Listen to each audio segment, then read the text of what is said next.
An Animal School. A Tale of Gifts. Once upon a time, a school was formed for animals to learn skills needed in our future world.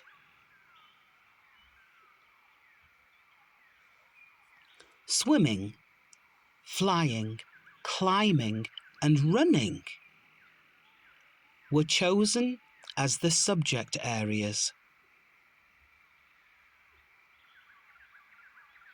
To be fair, all students were to participate in 3 out of the 4 areas and be at least average in the subjects they chose.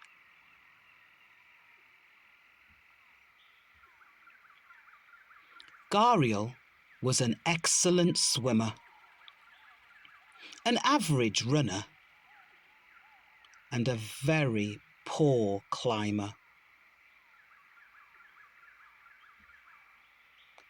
Gariel had to stop working on swim moves, which Gariel enjoyed doing, in order to spend more time on learning to climb. At the end of the school year, Gariel managed to get average grades, as it was the goal at school. Everyone thought Gariel was doing just fine. However, Gariel was worried about losing an edge in swimming.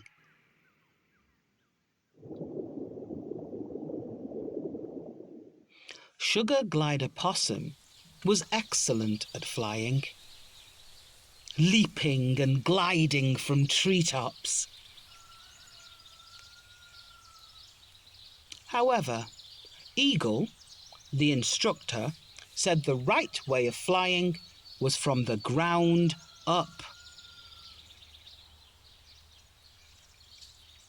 Sugar Glider Possum spent so much time practicing ground takeoffs. Sugar Glider Possum was too exhausted to do anything else. At the end of the school year, Sugar Glider Possum had below average grades and was labelled a failure at school.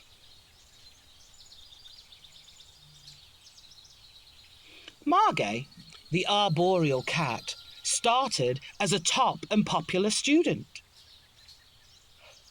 Other animals welcomed Margay, as Margay looked like the leopards already at school.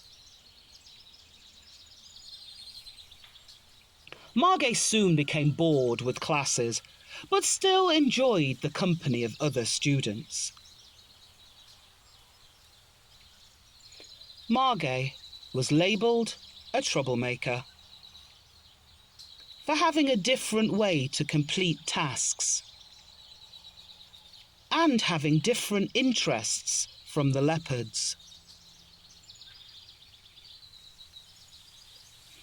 Margay often spent time in detention and was told to be more like the leopards. By the end of the year, Margay earned good grades, as it was far too easy. Okapi was a new student from a faraway land. No one had ever met an animal like Okapi. As Okapi looked familiar, and yet not. The ponies, zebras, and other animals often made fun of Okapi. Even though Okapi seemed fine, Okapi's grades suffered from being picked on and from the social isolation.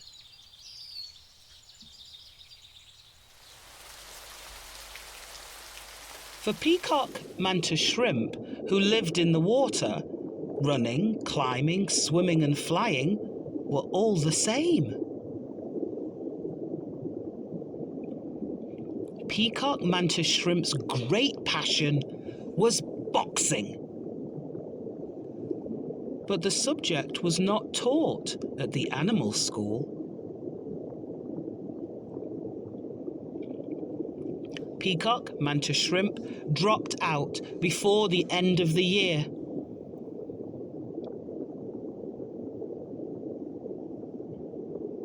With the encouragement of those that believed in peacock mantis shrimp's passions and gifts outside of the school, peacock mantis shrimp found joy. Peacock mantis shrimp practiced and ended up having one of the fastest and most powerful punches in the animal kingdom.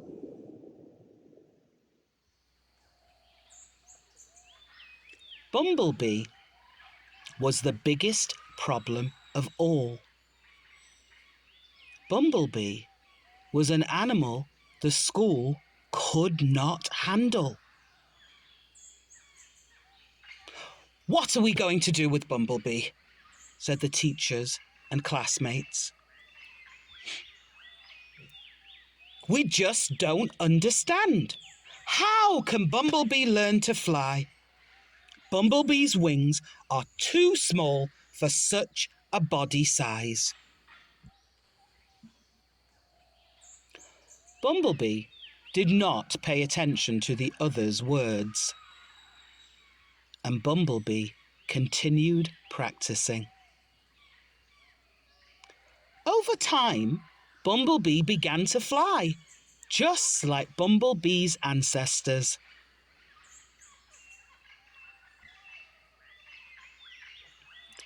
In the end, the school worked for some animals, but not for others.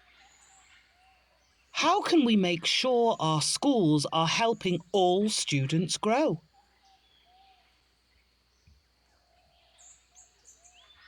Our children are precious. Just like snowflakes, similar yet unique. Possessing different gifts, interests, and personalities.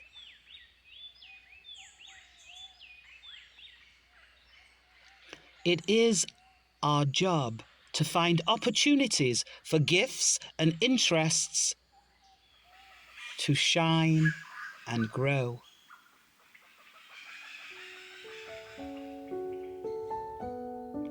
When we nurture diversity, strengths, and gifts, our children will be best prepared to flourish in a future world we have yet to encounter. Our seeds planted will help them to grow.